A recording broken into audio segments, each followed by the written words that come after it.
Of course, kailangan mapanagot lahat ng perpetrators dito. Kahit minor de edad, hindi ibig sabihin nun ay walang accountability. So kailangan ng tamang pagpapatupad ng juvenile justice law para magkaroon ng justisya para sa mga namatay at sa mga biktima.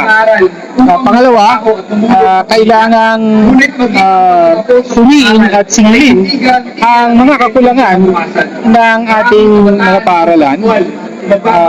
May batas na tayo na nagtatakda na dapat may sapat na mental health services na available sa mga public schools natin mismo. Unfortunately, dito napapatupad ng maayos. This year, may budget na 2.8 billion pesos para magkaroon ng mga guidance counselor at saka mga counselor associates sa mga school. Pero halos wala pa yan. Samantala, nakikita natin yung resulta ng kapabayaang ito.